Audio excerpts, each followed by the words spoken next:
Welcome to the Lawson and Gift podcast. Make sure to hit that like button, share the videos, and subscribe. We're on to week 11 over-under Vegas spread picks. Jeff, we're recording mobily, first time in a while. But I want to remind everyone, make sure you go check out our Tuesday Vegas spreads. I think it's almost already up to 2K. Let's get that up to 3K. Keep sharing the videos. Keep subscribing. You're the reason why we're growing, and we'll make sure we reward you with money. And let's start with tonight's game. We got Pittsburgh at Cleveland, the over-under 41. This is going under. While I think Cleveland's going to win this game, while I think the Browns offense does just enough against a really stingy and well-coached defense by Mike Tomlin, this is going under because how many points is Mason Rudolph putting up? I think the Browns get to that 17, 20, 21 radius, but I don't see Pittsburgh scoring over 17. This is going under, but this is going to be very, very close. Yeah, I got this going over.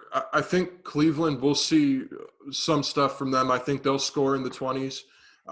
They obviously have enough weapons, and I think if they don't get over 17 points, I think it would be considered a personal failure, even against Pittsburgh's really good defense right now.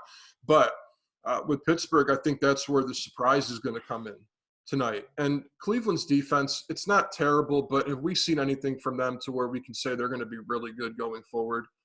Not dominant. Not dominant enough to upset a few teams and win 5 games playing in a weak AFC North.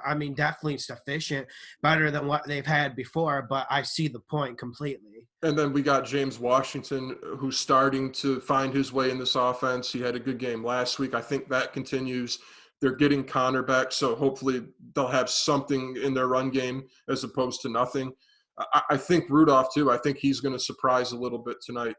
So I got that going over. If this goes over, and I know we disagree on this game, but if this goes over, you take out a crystal ball and say, well, this is over 100%. Browns are a money pick for me. All right. I think it could be 24-21. Steelers win. And with that, we'll go to Dallas at Detroit, the over-under 48. Yeah, you got to go over here because the elephant in this room isn't Matt Patricia's backside. It's his defense and the lack of just, first of all, speed. I think me and you were the only ones mentioning this, and people just said, no, they're good. Patricia's got a good scheme. First of all, it's a slow defense, and I haven't heard anyone ever talk about that. Detroit's one of the slowest teams in this league, okay? Secondly, no pass rush, no legitimate pass rush, and I think Zeke gets back running the ball again. Detroit's got a ton of injuries, people banged up in the front 7 as well as the secondary. Dallas is going to put up points. And if Stafford plays, this is like how he played the year where he dragged them into the playoffs when they lost to Seattle. He's at the top of his game this year. We'll see how he is. If he plays, this is going over. I agree. If he doesn't play, it goes under. If he plays, it goes over. The passing attack for Detroit is really good. Obviously, the problems with that team are other issues like running the football, defensively, getting to the quarterback, those things. So on Detroit's side, if Stafford plays, I think they do their end to get this to go over. But I think the big thing here is Dallas.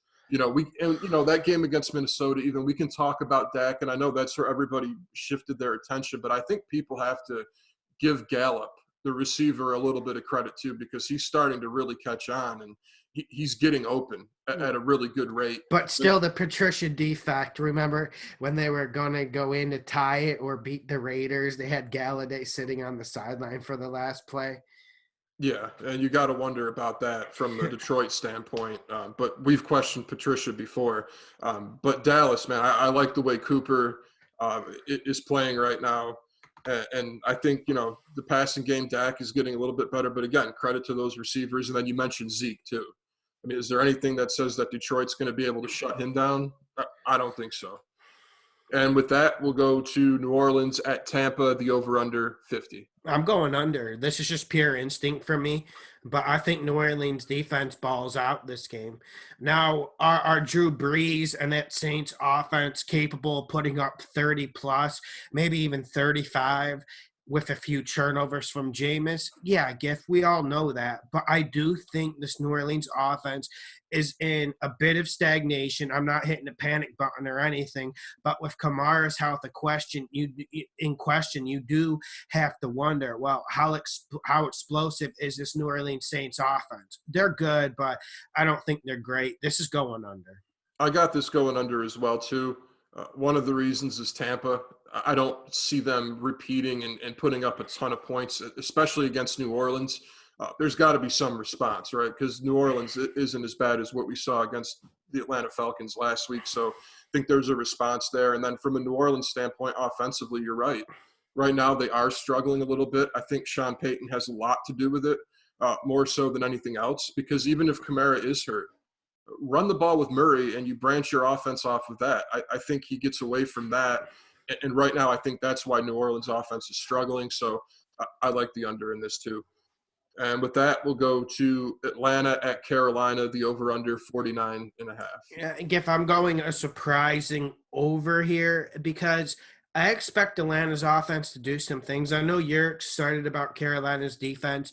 I have been surprised this year that they've been able to generate a pass rush. I think Atlanta's defense returns to what we think it is, which is trash. And I think Atlanta's able to generate some points against a Carolina defense that we know it has Riverboat Ron. Like I mentioned, the pass rush is better. I'm just not that excited about this Carolina defense. I'm going over. I got to go over as well too. And I would pay attention to Bradbury's injury and see where he's at. Even if he's a little banged up, I think that would go a long way in this game to making this go over. Because, look, Atlanta's had their issues this year, but we know they do have talent. That is one thing that they do have. And if Bradbury's banged up, Calvin Ridley, Julio Jones, Matt Ryan's going to put up points. I definitely see that happening. And then Carolina offensively, like you said, this defense for Atlanta 1 week isn't going to change anything for me and how I view them. They have a lot more proving to do. I think that gets back to the way it was. And then Carolina, McCaffrey, they put up points. So I like the over in that too. And with that, we'll go to the Jags at Indy, the over-under 43.5. Giff, this game's really tough to pick because there's so many moving pieces. Like, we know Jacoby Brissett, it's looking like he's going to play, but I wouldn't bet on that. Then you're looking at, well, is T.Y. Hilton going to play or not? There's too many questions. I'm going under right now, but if Jacoby and T.Y. Hilton both suit up, this is going over. Plus, I think the Jags get at least 21 points. Yeah, same rationale with me as well. If Brissett and T.Y. play, this goes over. If not, I really like the under because without T.Y. and with Hoyer playing, this Jags defense, I think, would eat them alive. So I think that just watch the injuries in that game, and that'll give you the answer to whether to go over under. And with that, we'll go to Denver at Minnesota, the over-under 40.5. Over. Giff, I'm worried about this game being like, you know, a 28-7 or a 31-7, but just go over. Just assume the Broncos are going to pitch up a few garbage points here. That's why I'm going over. But you don't want to bet something when you're talking about, well, are they going to get garbage points or are they not going to get garbage points? That's not a good way to make money. Yeah, it's not. And, you know, Minnesota could win this dominantly and only score 28. You know, yeah, that's the problem. So I got to go under because I don't believe that Denver's going to get garbage points. I really think that this Minnesota defense at home, I think they shut down this Denver offense. Brandon Allen at quarterback, right? Is that what we're going to be dealing with? I can't see that being fruitful for them. And with that, although Elway might tell you otherwise with his judgment of quarterback. He has to sell it. Yeah, he does. He's selling Drew Lock still like there's somebody waiting in the wings. Giff, he could sell. Giff, it's like he's selling ice cubes to an Eskimo. The man has no shame at this point. And with that, let's jump to the Jets at Washington, the over-under 38.5. I'm going under here because I think this is going to be it's going to be a gritty game. There's going to be a lot of running the football. I mean, we know the Jets are going to try to throw it, but how successful has that been? And I'm not even here to come on and just bash Sam Darnold. I just challenge the whole structure of the Jets. They should be better than this, but they aren't. Washington runs the football a lot, controls time of possession. This is going under, and I'm not too enthusiastic about Dwayne Haskins throwing it all over the park, even though I felt like he showed some signs against Buffalo, not enough to make me think they're scoring over 17. And if the Jets get over 17, I'd be quite surprised because that's just where they are at now. Yeah, and I could even see the Jets getting in the 20s, but I can't see Washington. And actually, we both, I think, picked Washington to win and cover. So I think it's going to be a low-scoring game, mainly because the offenses are going to struggle on both ends. But really, the main proof that we have, because the Jets have been so bad with Adam Gase and back and forth, we don't really know what we're going to get from them. But with what we've seen from Washington, we can get a good idea that, right now Haskins, he's probably going to be paying more attention to taking care of the football than anything. And until they start putting touchdowns up instead of field goals, I like the under in that. And we've seen that, in Washington, when they played Buffalo, I think that's a good example. Multiple trips to the red zone. Yeah. But walking away with, 4 field goals instead of touchdowns, I think that's the story with this game. And we'll go now to the Bills at Miami, the over-under 40.5. Oh, okay. I see that. Give me over here because this actually no. Give me under. Give me under. I'm scratching it off. This is one I was going back and forth with all day, but I'm going under here more so because of that Buffalo Bills offense. I think they leave a lot of points out there. I think they waste a lot of good opportunities that their defense generates for them. And while I think Fitzpatrick is throwing punches, he's throwing monster left hooks, he will generate some points. I don't think it's enough because this Bills offense isn't going to go into 4th or 5th gear. I mean, they'll just stay in 2nd gear and they'll probably win this game, but it won't be anything too impressive. I think this is going to be really close when it comes to this over-under, and I'm going to go over. And I think a big reason is going to be because Miami knows what they're going to have to do against Buffalo. Now, obviously, Miami doesn't have the personnel to be a great team, but they know that they got to run the football against that Bills defense and that they give up yards that way. And Fitzpatrick has been playing good. That Pittsburgh game was ugly, but other than that, the turnovers haven't been through the roof with Fitzpatrick. So I think they generate some points. And then I think the Bills by default score over 20 because I think they're going to get multiple chances with the football, even though their offense is really suspect. And I don't think this is going to be any type of easy win for Buffalo. Hell no. They struggled against Miami in their first meeting, and the Bills have struggled all year against bad teams. So I think that both teams can put up points in this game. And with that, we'll go to Houston at Baltimore. The over-under is 50. Give me under here because this comes down to me saying, well, I know the Houston defense is vulnerable. I've been saying it all year, but they've also churned up a lot this year and have performed pretty good some games. I think that's the case of this game. I think Houston's defense shows up. Baltimore stays in that 17, 21-point radius, and that's why I'm going under. I'm going under as well, and we're going to talk more about this game in a separate podcast. But I think you're right. The Houston defense is going to stop Lamar Jackson. It's not going to be easy for them to just run all over them. I think that's definitely going to happen. And then also, I think there's some injuries to look at. Will Fuller, limited participant in practice. We don't know what's going to happen there. Cootie hasn't been involved for the Texans that much, so it's not like they have a ton of firepower.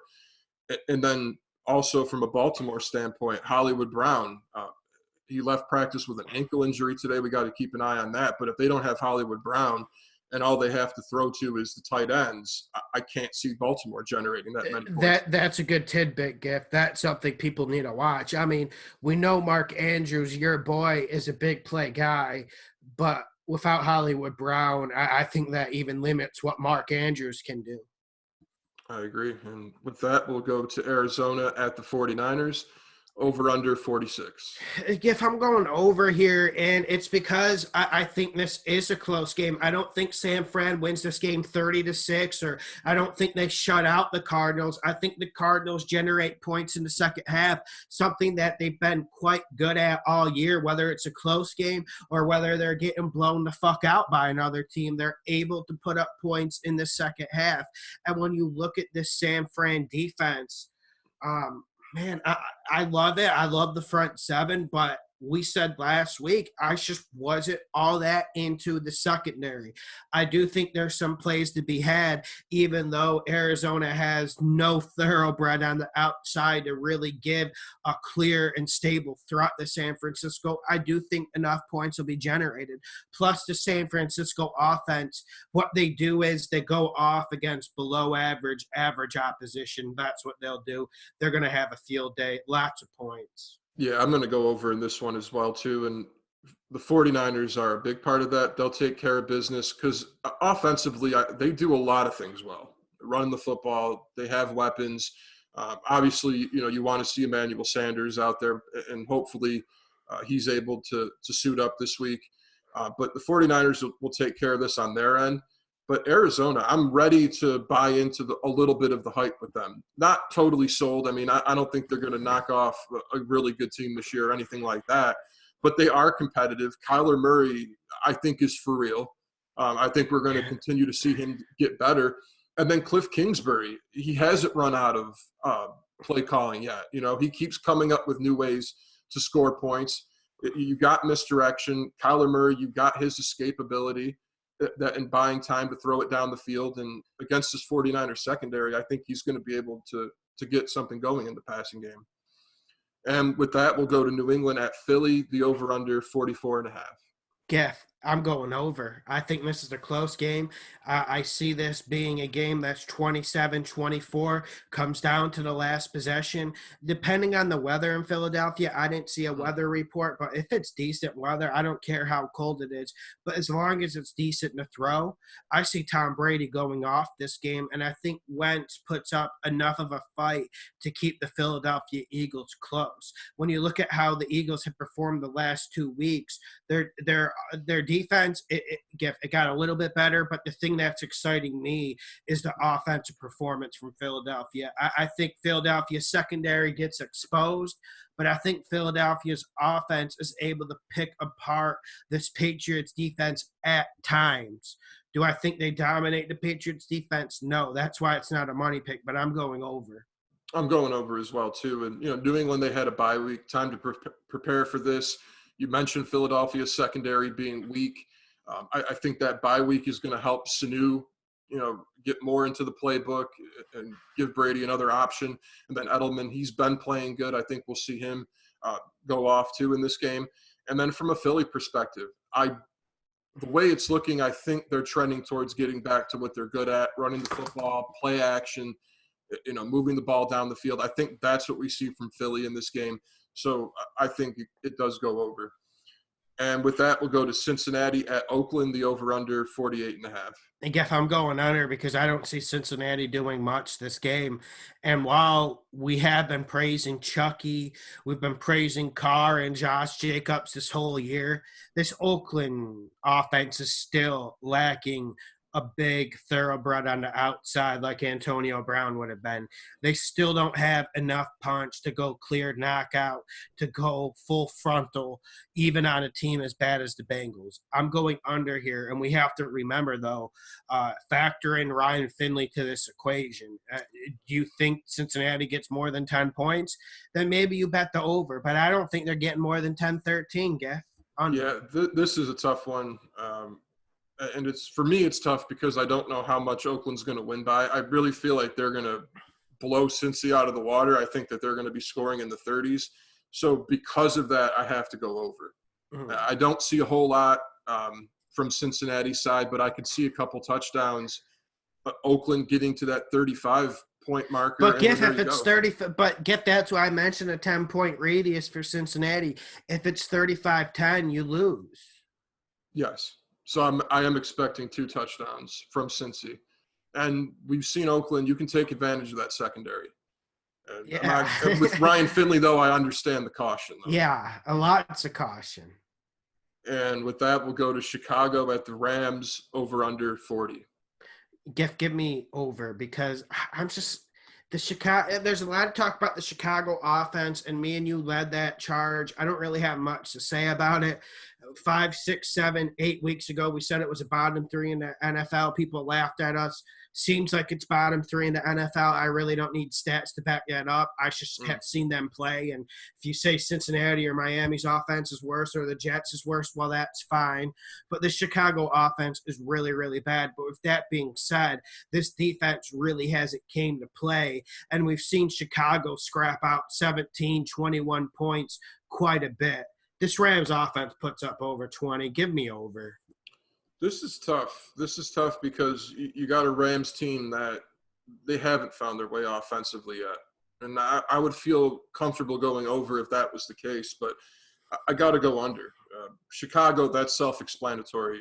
The offense is so bad that, I would be shocked if they got to 17 points.